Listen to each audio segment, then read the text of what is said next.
Ahora me verás.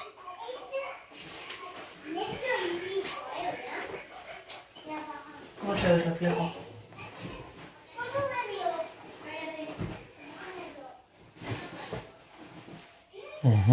Estoy viendo que están saliendo, pero todavía no. Te he visto a ti, Mariam. No aparece todavía en la librería.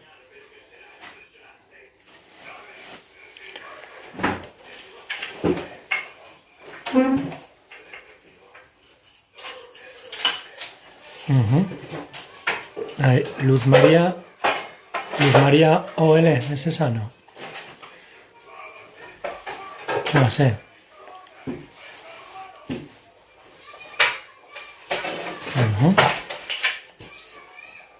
Me saldrá ahora, ¿no? No todavía. No. No me ha salido, no.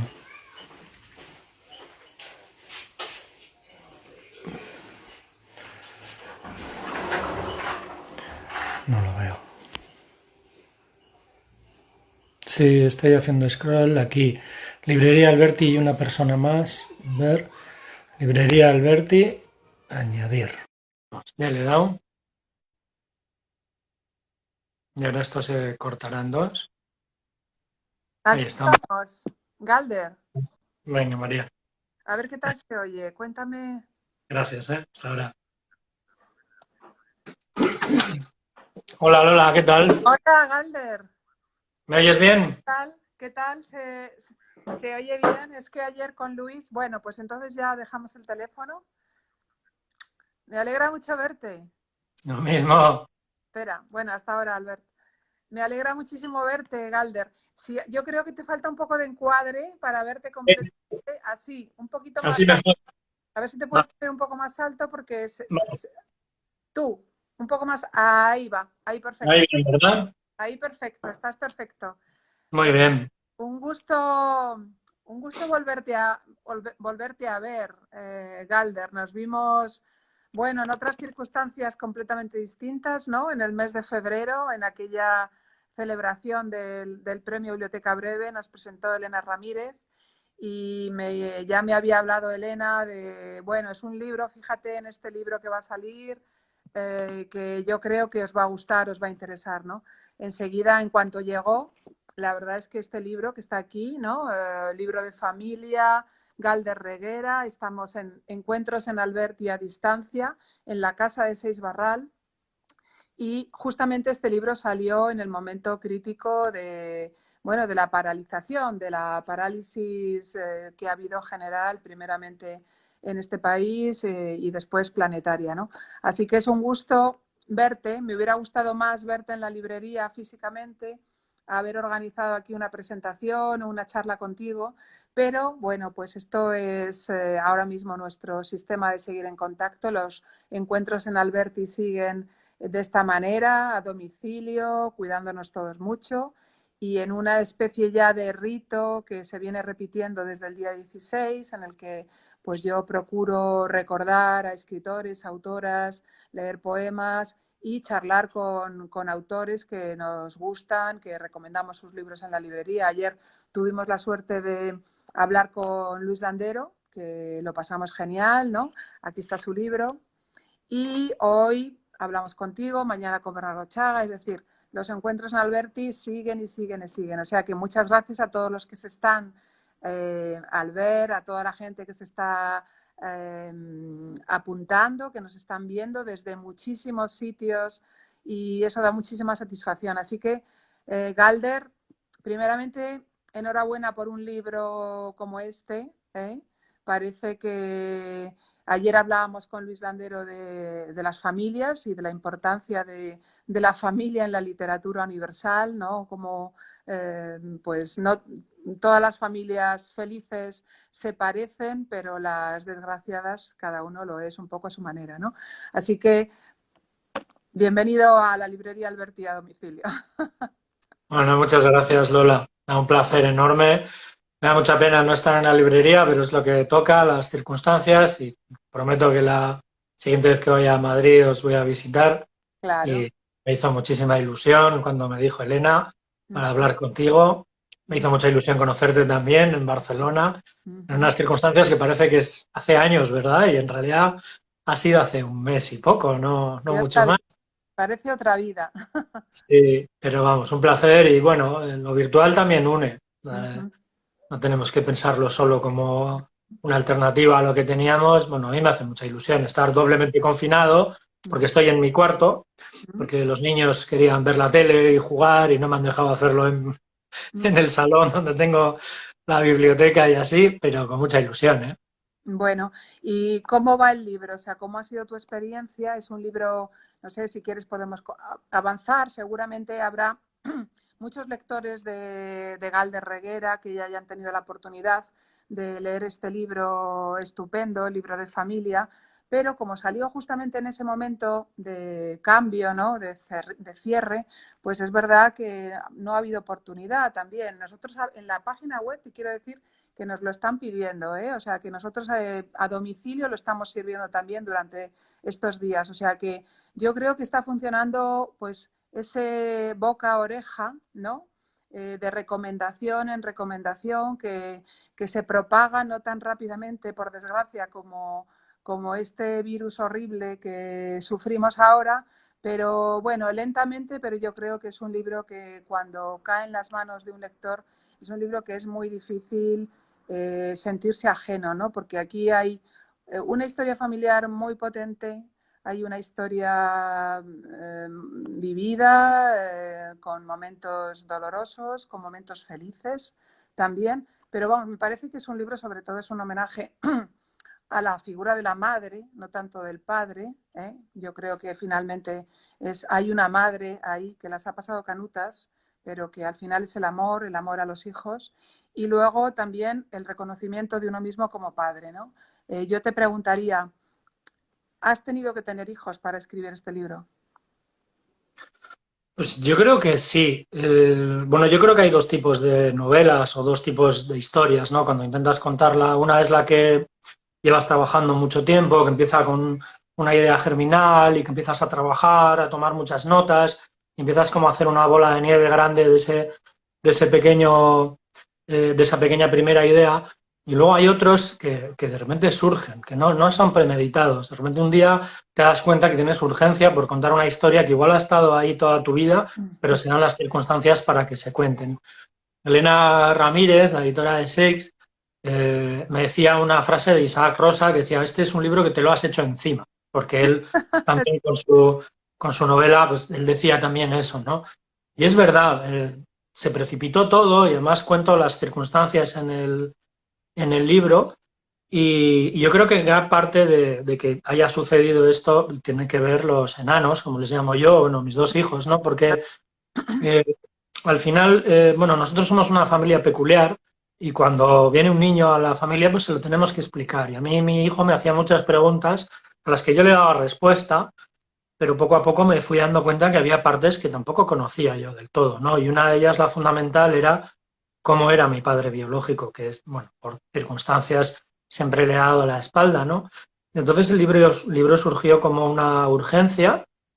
Lo escribí en un periodo de tiempo determinado. Me propuse también a la hora de ponerme a escribir, fijarme una fecha concreta en la que yo dejara de investigar y dejara también de escribir, porque si no, en las historias reales lo que pasa es que los acontecimientos nunca dejan de suceder. De hecho, luego si quieres te cuento un par de historias que me han surgido después del libro, que a veces pienso, qué pena no poder todavía editarlo para meter un par de cosas que han surgido por ahí, ¿no?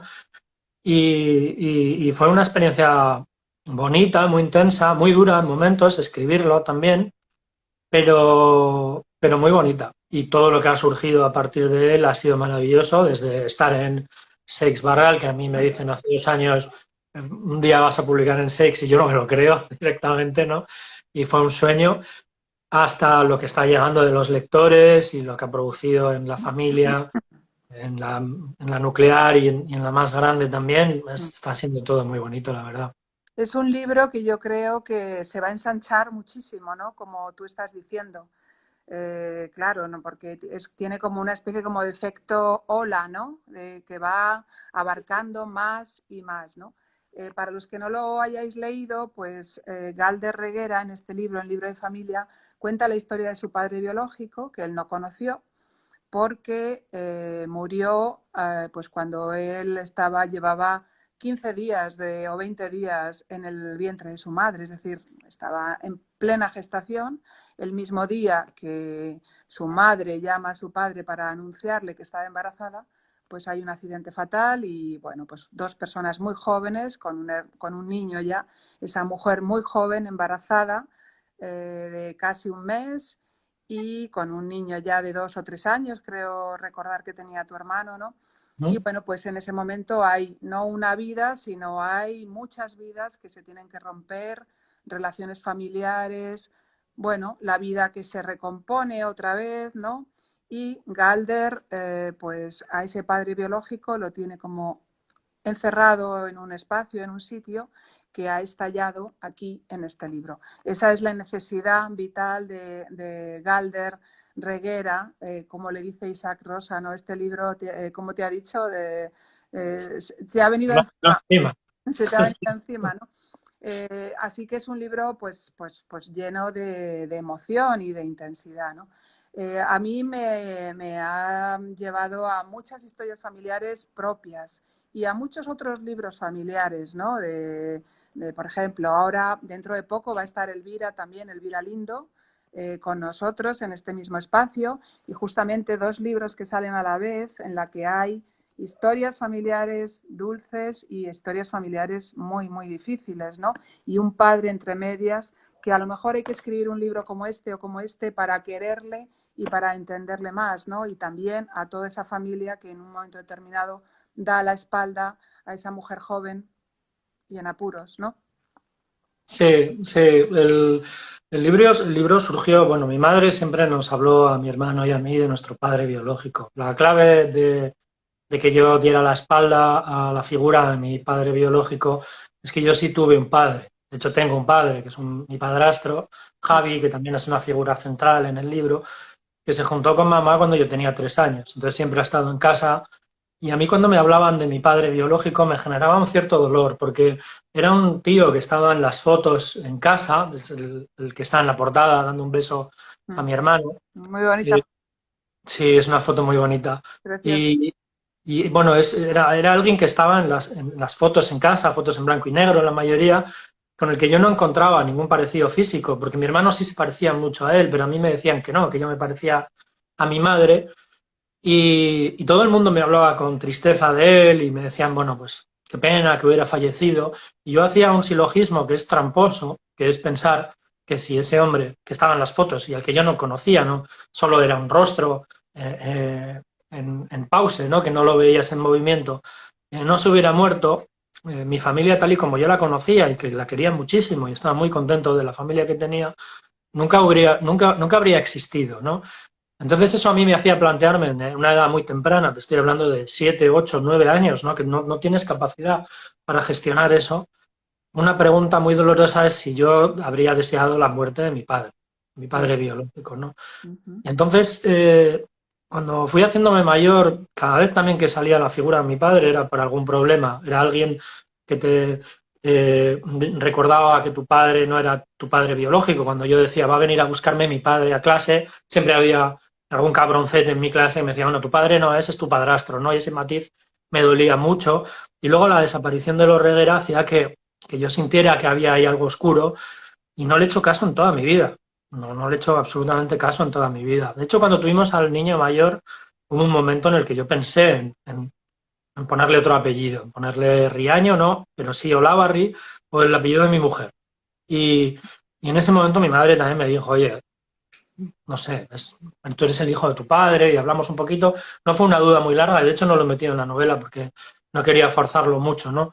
Pero bueno, siempre tuve esa distancia. Y hace 2 años, largos, un poquito más, se puso en contacto un primo mío, conmigo, que se llama Peter Abels, el que yo no conocía de nada, y me mandó una foto por Facebook y quedamos, y empezó a hablarme, y ese día yo me di cuenta que no le estaba escuchando, como lo que me ha pasado toda mi vida. A mí venía gente y me decía, yo conocí a tu padre, y las orejas se me cerraban.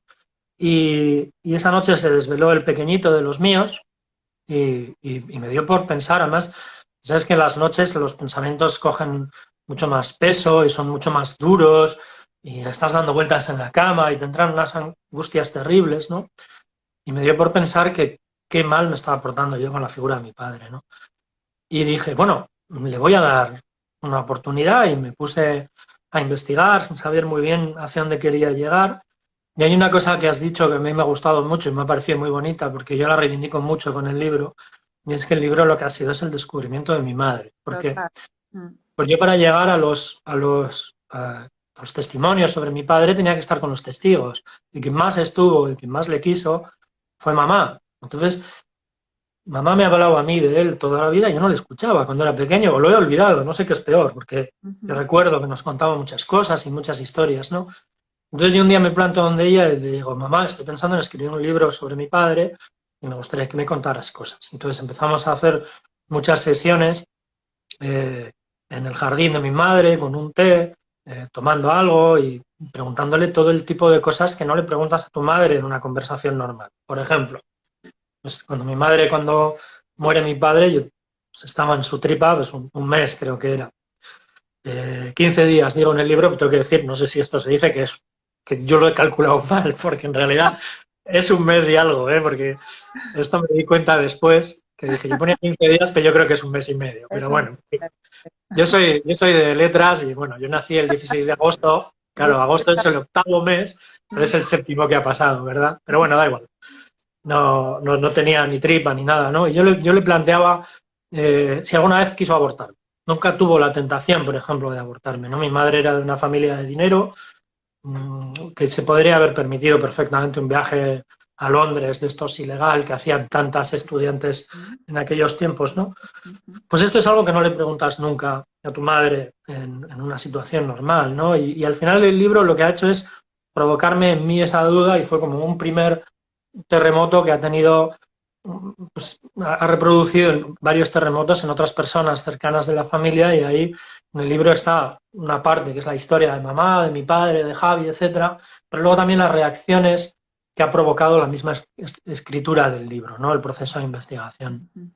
Sí, supongo que habrá pues mucha gente cercana, familiares, amigos, quizá muy cercanos a ti, ¿no? De la familia, que de repente hayan descubierto pues a tu madre desde otro punto de vista completamente distinto, ¿no? Me imagino que muchas de las historias que se cuentan aquí, que son historias difíciles, que a lo mejor ni ella había contado, ¿no? Sí, sí, no, yo creo que la mayoría de la gente del entorno familiar conocía Conocía esta. los hechos en grueso, no los detalles. Y sí es cierto que cuando lo escribes en clave de novela, en una clave literaria, tienes más empatía con el personaje, ¿no? Porque todo está enfocado de tal manera que te pongas la piel del personaje que estás leyendo. Y yo creo que eso se ha producido en el entorno familiar, que, que vean la vida de mi madre como una historia en la que todos los hechos han ido aconteciéndose de tal manera, pero que la hagan también suya. Y ha provocado mayor comprensión también por algunas personas, ¿no? Yo tengo una de las experiencias que tengo después de publicar el libro es que se puso en contacto conmigo un primo mío que quería justificar a su padre, que es un reguera, y por qué nunca han estado ahí, y un par de cosas que aparecen en el libro. Es el hijo de mi tío que un día se cruza conmigo y me dice que yo no soy hijo de mi padre, ¿no? Esto Mm, es un momento que yo tenía ahí guardado, que de ujú. hecho, cuando recuerdas cosas de la infancia, a veces las pones en duda, ¿no? Y en el libro también hablo un poco de eso. Hay un eh, a veces cuando estás hablando de recuerdos infantiles hay un gran componente de ficción porque los construyes, ¿no? Estaba intentando recordar cómo se llama el psiquiatra este, el hombre que confundió a su mujer con un Oliver, sombrero. Oliver Sacks. Oliver Sacks. Oliver Sacks tiene un ensayo muy pequeñito que habla de cómo él había construido un recuerdo de un bombardeo en Londres y su hermano le dijo, tú no has estado aquí, ¿no? Cuando leyó sus memorias, ¿no? Y Ujú. entonces él cuenta cómo a veces nosotros tenemos recuerdos de la infancia que son muy marcados pero que no los has vivido, sino que los has construido, ¿no? Y no hay forma de realmente saber si lo has vivido o tú lo has construido, ¿no? Y yo con esto tenía mucha duda, porque no es lo mismo poner en un libro, tengo el recuerdo de tal, de que un tío mío, y poner qué tío es, ¿no? Un día me dijo que yo no era hijo de mi padre, que es una cosa que a un niño de 7 años, bueno, yo recuerdo que me destrozó y que llegué a casa absolutamente en shock y que veía a mi madre y de repente se abrió en mí como una duda que me destruía por dentro y además me dolía muchísimo dudar de la persona que más te quiere, ¿no? Entonces estos recuerdos los tenía que testar. Yo lo testaba de una manera muy fácil. Era, pues, por ejemplo, preguntaba si este hombre tenía un piso en tal sitio que era donde yo exactamente sabía que había acontecido ese recuerdo, ¿no? Y cuando varias personas te dicen que sí, y luego también pues pregunté a otra si lo solía decir, aparte de haberme lo dicho a mí, etcétera, pues bueno, lo comprobé un poco, ¿no? Y lo puse. Y su hijo se puso en contacto conmigo y empezó a contarme la historia de por qué su padre había tenido esa reacción y además me confirmó también que había hablado con su padre, que sigue vivo y que dijo que sí, que alguna vez igual lo dijo, ¿no? Lo ponía en duda, bueno, igual alguna vez lo he dicho en un momento de enfado y tal.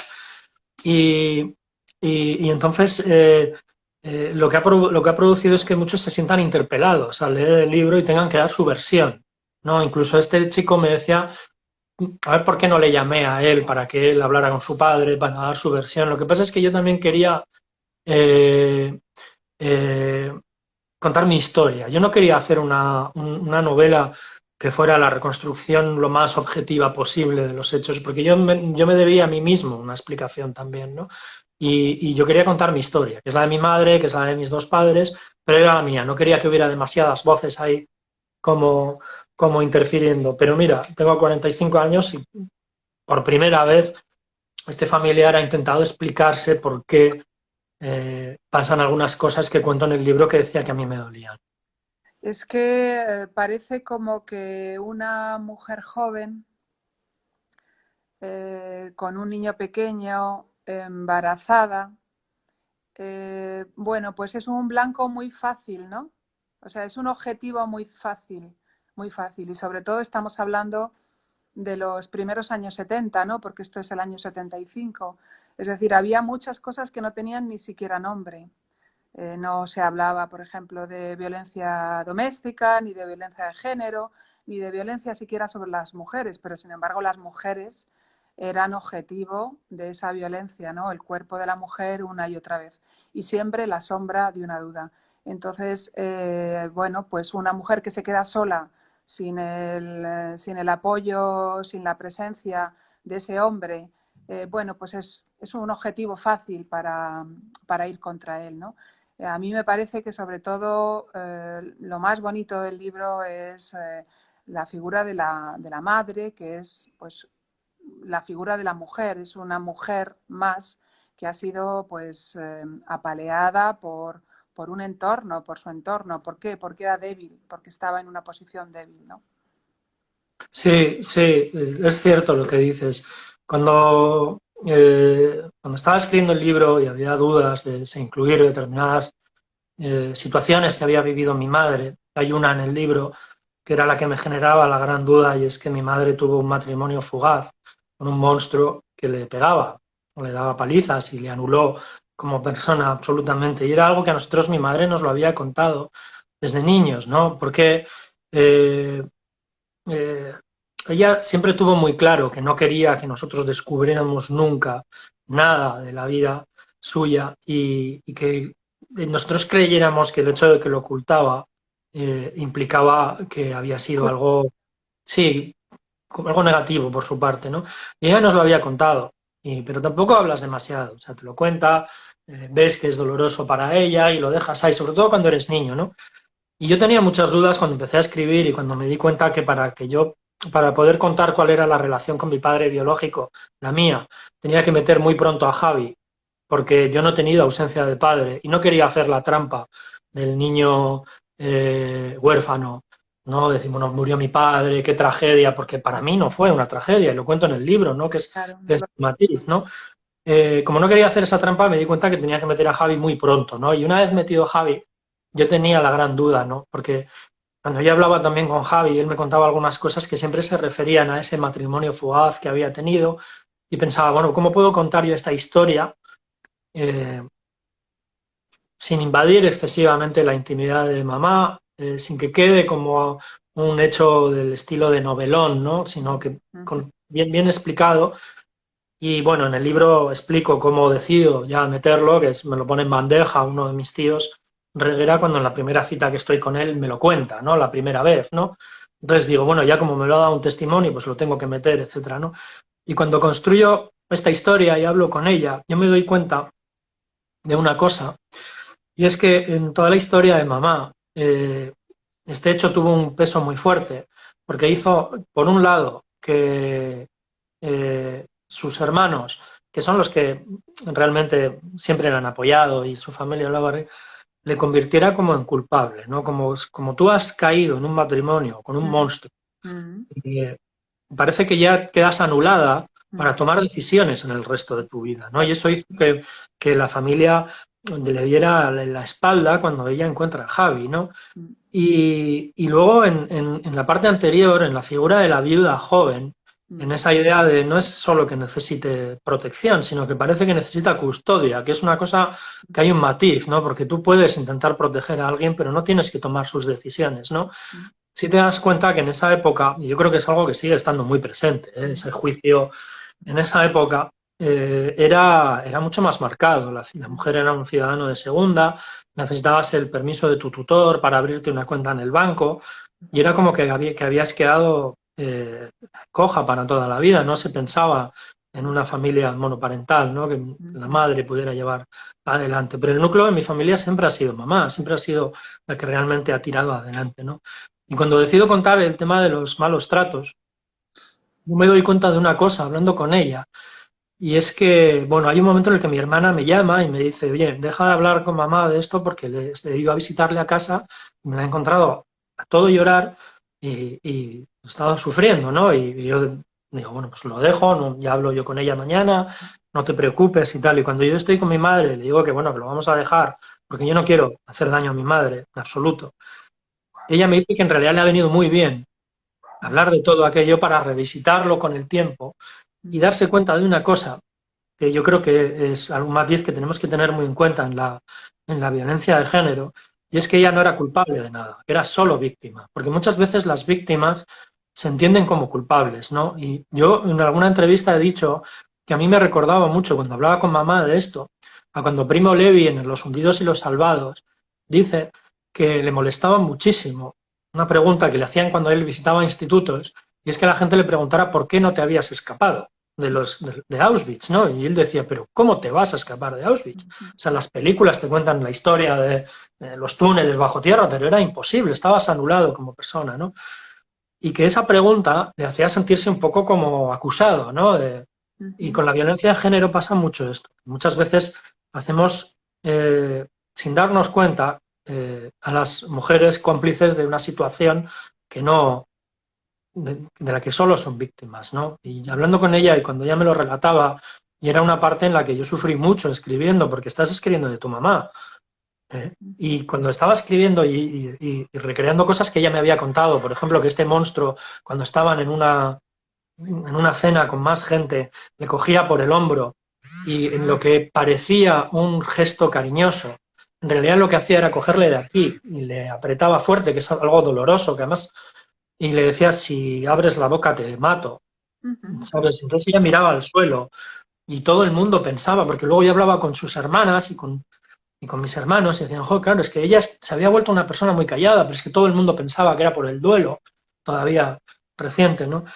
Pues yo creo que estaba bien contarlo y yo creo que fue también la gran duda de mamá cuando yo le pasé el manuscrito, porque yo le pasé el manuscrito a mamá y a Javi, les dije, les di un boli rojo y les dije, bueno, si hay algo que os incomode, que cuente, lo quitáis, si veo que mutiláis mucho la novela, no la publicamos, no tengo ningún problema, porque... Y cuando yo le pasé, yo creo que la gran duda de mamá era esa parte del episodio, pero ella después me dijo también que leyéndolo, viéndose como un personaje, le había servido también de verlo un poco como desde la perspectiva de fuera, ¿no? Y conocerse un poco más y estar muy orgullosa de en realidad de cómo salió también de la situación y de todo. Ella está contenta con el libro. Ahora, ¿qué dices? Me imagino que estará en los escaparates de las librerías. Tú vives en Bilbao, ¿no? Ahí en Bilbao, ¿qué dice tu madre de ver ahí en la portada del libro a uno de sus hijos con su marido muerto? Sí, está muy feliz. Cuando le di el libro, la reacción que tuvo fue, me dijo que había llorado mucho leyéndolo y que le había servido para ver en perspectiva su vida, ¿no? Que es algo pues, que no siempre lo haces, ¿no? De coger un principio y un final, que es el punto final del libro, y ver en esa perspectiva y poder hacer un balance. Y yo cuando escribí el libro quise que fuera un homenaje a mis padres, porque yo estoy un poco cansado de discursos y de literatura que está siempre echando en cara a las generaciones anteriores, pues todo, ¿no? Desde cómo está el planeta, y de los hijos ese tema como de nos habéis nacido y de qué mundo nos habéis dejado, ¿no? Porque yo siempre he visto a mis padres luchar en casa por sacar adelante sus sueños. Los dos son pintores, sí, una familia muy, muy extraña, ¿no? Por sacar adelante sus sueños y por mantener la familia unida, ¿no? Y, por ejemplo, hay algo que mis padres nunca nos han dicho, han tenido sus trayectorias artísticas, nunca, no, en ningún solo momento, nosotros somos 4 hermanos, en ningún solo momento ellos han dejado de desfilar, bueno, han deslizado que no han triunfado como ellos esperaban en su trayectoria artística porque tienen 4 hijos, ¿no? Entonces yo, por ejemplo, que me dedico a escribir, entre otras cosas, ¿no? Y tengo 2, y sé que cuando tienes 2 niños, pues cuando los ratos que te dejan, ¿no? Y oigo a amigos, compañeros y compañeras que dicen, no, es que es imposible escribir con un niño en casa y si no tuviera el niño y tal. Yo a veces pienso, jo, yo el niño lo tuve con 35, el primero, digo, bueno, tuve 35 años para ser Albert Camus, que es lo que quería ser, y no lo fui. O sea, y he escrito Pero es que 2 libros. solo hay Pero bueno, ni Albert Camus ni nada que se le parezca, ¿no? Y si he escrito... solamente hay una vez, nada más. Claro, sí, pero me refiero joder, en realidad eh, los niños no son el motivo de que no consigamos ser grandes escritores. Sí es cierto que te marcan, ¿no? Un poco lo que puedes hacer y lo que no puedes hacer. No vas a escribir Los hermanos Karamazov si tienes 4 hijos, pero puedes escribir otra cosa, ¿no? Y entonces yo sí quería que el libro fuera un homenaje a mis padres, a que cuando, no ellos, sino cualquiera que los leyera, vieran a 2 personas jóvenes con una circunstancia muy difícil, luchando por construir un núcleo familiar feliz, que es algo que es maravilloso, ¿no? Y de hecho, yo suelo contar que hay cuando yo no he llorado leyendo el libro, había momentos que me he emocionado mucho, solo he llorado una vez, de tener que parar y levantarte, irte al baño y ponerte a llorar con la puerta cerrada para que no te escuchen tus hijos que están dormidos y volver al teclado resoplando y decir, bueno, vamos a terminar esto que me está doliendo. Y es una escena en la que yo cuento que mis padres, cuando a mi madre le echan del colegio por convivir con un hombre que no es el padre de sus hijos, ella era profesora, deciden irse a París. Y entonces nos montan a los niños a la noche en un 127, van a vivir su sueño en París de ser pintores, cogen sus cosas y salen a la noche, cruzan la frontera, consiguen cruzar la frontera y a la altura de Burdeos paran para fumar un cigarro y de repente se echan a llorar los dos en la autopista y se montan al coche y se vuelven. Y amanecemos en Algorta. Me estoy emocionando ahora, contándotela. Sí, sí, Y, sí. y cuando yo de repente veo a mis padres con 20 y pocos, con 2 niños, mi madre embarazada del tercero sin saberlo todavía, porque lo supo un par de días después, llorando a las 2 o 3 de la mañana, en una aire de estas, de las autopistas del norte de Francia, en la que luego nosotros hemos parado montones de veces en nuestras vacaciones con ellos, y diciendo, ¿a dónde vamos, mi amor? Que era la frase que le dijo a mi madre, y que mi padre además también me lo contaba, diciendo, me miró, madre, me dijo, ¿pero a dónde vamos, ¿A mi dónde amor? vamos? Y se volvieron, ¿no? Y joder, eso me emocionaba mucho pensar en esa escena, porque es que nosotros todo lo vivimos de manera maravillosa. Yo cuando hablaba con mis hermanos para escribir esto también, les preguntaba cosas, les decía si tú sabías tal y cual cosa, y los 4 coincidíamos en que hemos sido muy felices. Muy feliz. Entonces, yo quería que fuera un homenaje a mis padres, pero a la vez, y también es algo que tú has dicho al principio y que me gusta mucho escuchar, en todas las familias, que son muy diversas y son muy distintas, y los núcleos familiares son completamente diferentes, pero todos tenemos en común que somos gente con voluntad de querernos, los que estamos de puertas adentro, ¿no? Y cuando alguien me dice, pues me recordaba mucho a mi familia, o a mi madre, o a mi padre, que se quedó viudo y siempre estuvo con nosotros y tal, pues eso me emociona mucho.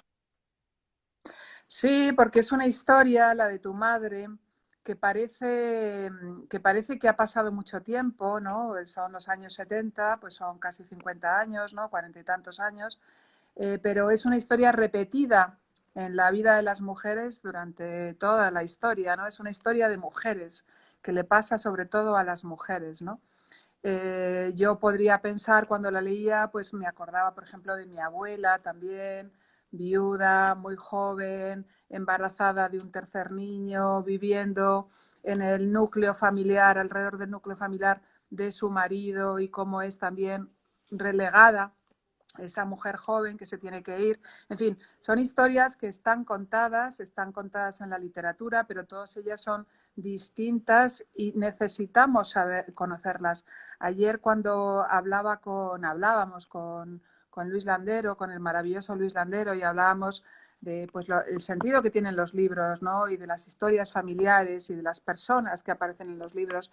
Y él decía algo fantástico, decía, sobre todo los libros y la lectura, es que necesitamos saber cómo eran las personas que nos precedían. O sea, lo importante es de los libros, lo que tienen son cómo vivían las personas antes, ¿no? Entonces, la vida de tu madre es representativa de una mujer joven de los años 70, en un país como era España en aquel entonces, que era un país pues todavía como en los años 50, incluso los 40 para tantas cosas. Y había personas como tu madre y como tu padre que estaban intentando romper las normas, estaban intentando romper las reglas, pero bueno, se encontraban con qué, pues con una sociedad que les cerraba el paso, con las circunstancias que se les ponían de cara, ¿no? Pero en cierto modo ellos eran personas que estaban viviendo una época de intentar ser libres. Y esa libertad, pues a veces lo que hacía era que te equivocaras, ¿no? Tu madre se equivocó al elegir a una persona que era un abusador, que hoy se le habría llevado a la cárcel, hoy estaría en la cárcel, y sin embargo en aquel momento pues se quedó de rositas, ¿no? Supongo que esa persona pasó, en fin, su vida a lo mejor no ha tenido que penar su culpa jamás, ¿no? Bueno, yo lo que quería mostrar en el libro también, cuando meto la figura de aquel hombre, que lo llamo, no le pongo nombre, porque cuando convocas al diablo lo malo es que aparece, ¿sabes? Entonces dije, no voy a poner su nombre porque no se lo merece. Y porque además yo creo que responde también a un arquetipo de hombre que es el que cree que cuando tú tienes una familia eres el dueño y haces lo que te da la gana. Y a puerta cerrada es tu territorio, como el sheriff de las películas, y que hay que desterrar. Y de hecho, mira, hay en alguna entrevista, algún periodista me ha destilado de manera, yo creo que sin mala intención, ¿no? Pero una idea de que contar esa parte de la historia de mi madre es un poco impúdico, ¿no? Como, bueno, ¿por qué cuentas esto, no? Y a mí me daba que pensar cuando dices, bueno, ¿por qué no contarlo? ¿No? Dices, eh, ¿por qué ocultarlo? Que una persona ha sido víctima de unos malos tratos físicos y te das cuenta cuando lo piensas, porque yo tengo cierta sensación de culpa, ¿no? A veces también, ¿no? Y dices, "Jo, estoy contando que a mi madre le dieron una paliza bestial en su noche de bodas, ¿no?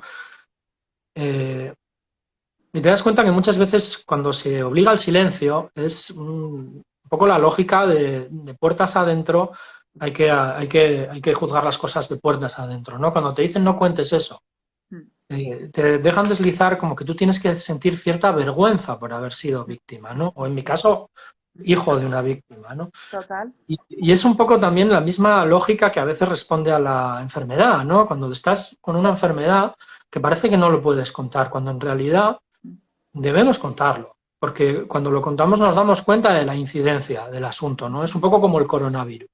Si todo el mundo saliera a la calle y dijera, a mí también me pegan, ¿no? Las mujeres pudieran decir con libertad y sin presión del entorno, a mí me pegan, nos daríamos cuenta de la incidencia, que es mucho mayor y no es algo que quede dentro de los de las viviendas de las personas, sino que tiene una incidencia social total.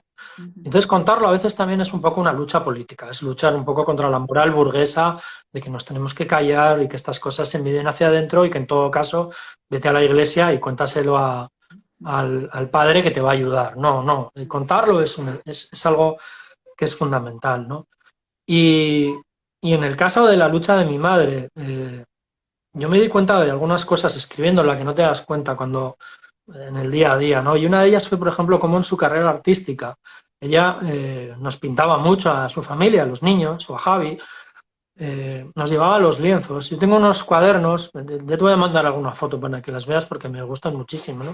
Yo tengo unos cuadernos que le pedí prestado cuando empecé a escribir la novela, que son en los que ella hacía unas viñetas cuando nosotros vivíamos en Natown, en las que ella recreaba un día a día en Natown. Hacía como una especie de cómic muy naif y muy bonito sobre un día en Natown. Y está lleno de frases como Borja y Galder son dos niños felices que juegan en el parque. O Galder tiene 3 años y nos ha hecho este cómic maravilloso. O hoy ha sido un día muy feliz. Y yo me di cuenta viendo todo esto y analizando también la obra de mi madre, que ella tenía la necesidad de pensar la familia en su obra. Y eso es algo que a mí también me pasa, ¿no? Mis 2 últimos libros, uno es sobre mi hijo y otro es sobre mi padre. Y hay un momento en el que quiero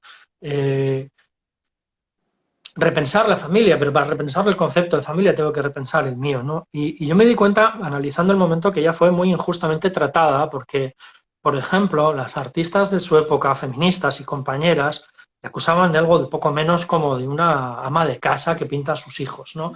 Porque en el arte vasco de los 80, de principios de los 80, el único arte posible era arte político. Y tú, claro, cuando lo ves con perspectiva dices, bueno, esto también es arte político, ¿no? Es otra manera, porque ella en realidad estaba cambiando el concepto de la familia a partir de sus dibujos, ¿no? Y muchas veces te das cuenta que esas críticas no responden solo, a veces muchas de las que crees que son aliadas en esos procesos, pues están pues, recreando discursos antiguos, ¿no? Y yo creo que hoy en día está muy bien que los escritores y las escritoras estemos contando también nuestras historias familiares. A mí... Es necesario. Y aquí, mira, yo he separado, antes de recibirte aquí en este espacio, pues aparte del libro de Elvira, ¿no? Que hablaremos con ella también otro día, que también nos va a contar muchas cosas familiares. Otro libro que me encanta, de Richard Ford, por ejemplo, Entre ellos, que no sé si lo conoces, que también lo recomiendo desde aquí, editado en Anagrama, sobre los padres de Richard Ford, retrato del padre y la madre. Bueno, la literatura está llena de retratos familiares porque finalmente es ahí donde están las historias potentes, ¿no?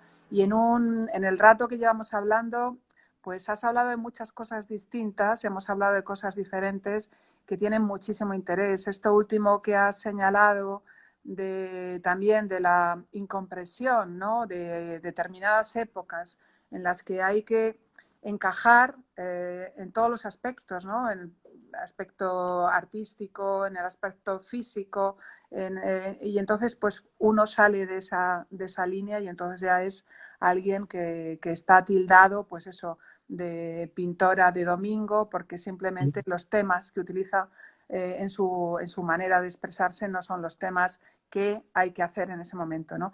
A mí me gustaría preguntarte si ese retrato que tienes detrás, que me he fijado antes, sí. de tu madre.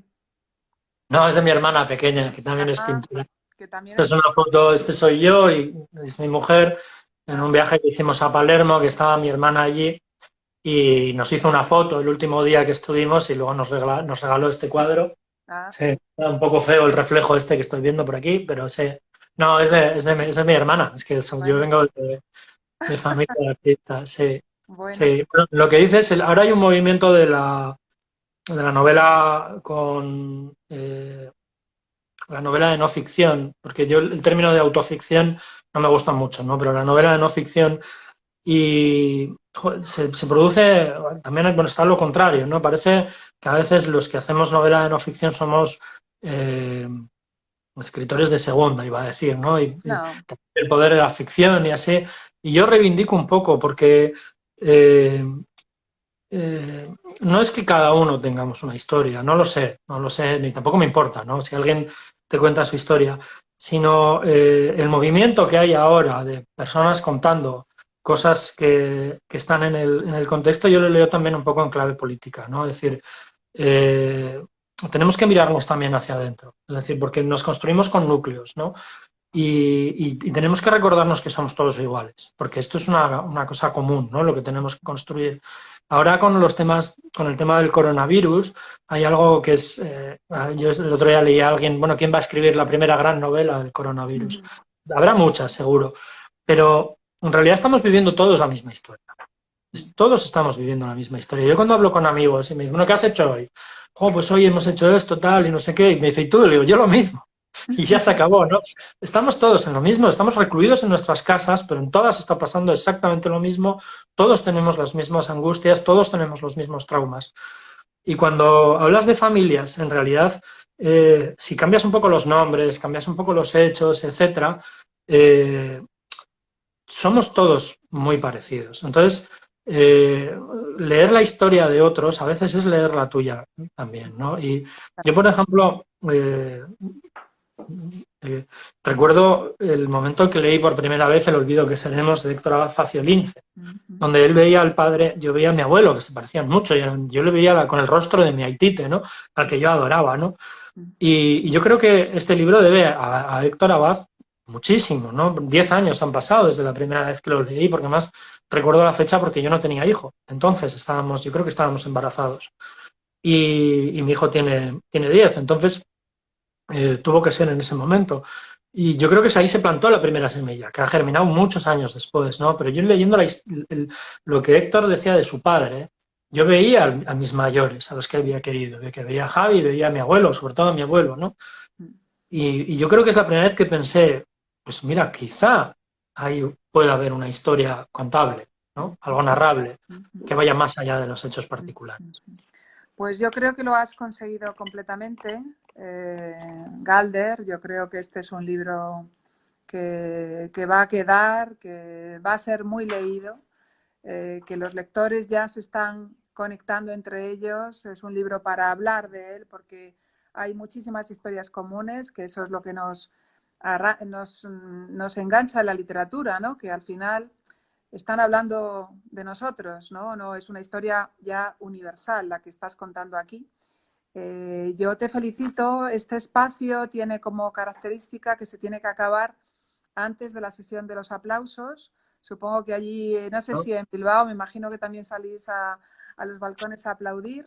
Sí. Y bueno, pues simplemente agradecerte esto, agradecérselo a Seis Barral también, a Elena Ramírez que está por ahí, a tantos amigos que se han conectado, amigos del Alberti, amigos de Seis Barral, amigos de los buenos libros, que el libro está disponible en nuestra web, que lo pueden pedir por la web, y parece que la apertura de las librerías va a ser ya próxima. No sabemos todavía en qué condiciones y tendremos que ponernos ahí una ventanilla y nuestras mascarillas, por supuesto, pero bueno, estamos ilusionados pensando que volvemos a poco a intentar recuperar pues los maravillosos encuentros en Alberti donde podemos escuchar a los escritores como tú, a los autores como tú, ¿no? Así que desde aquí yo me despido, que lo que hay que hacer es leerlo, leer a Galder Reguera, de verdad yo os lo recomiendo, y que ha sido un placer. No ha sido como encontrarnos en Alberti, pero casi. Pero casi, ¿verdad? Yo creo que nos vamos a ver pronto, Galder. Tengo la intuición de que nos vamos a ver muy pronto. Ojalá. Mira, con este libro me están pasando cosas maravillosas y una ha sido este encuentro que me ha hecho olvidar por completo la situación del mundo, qué está pasando y recuperar lo que es los libros, que es al final estar con personas, tener una conversación bonita, abrirte, contar también tus cosas que llevas dentro y muchas ganas de verte y ojalá que sea pronto. Bueno, pues nos vemos aquí en la librería Alberti, ¿vale? Comprometido. Muchas gracias a todos, ¿eh? Y mucha suerte con esto siempre. Muchas gracias. Gracias. Chao. Vale, hasta luego.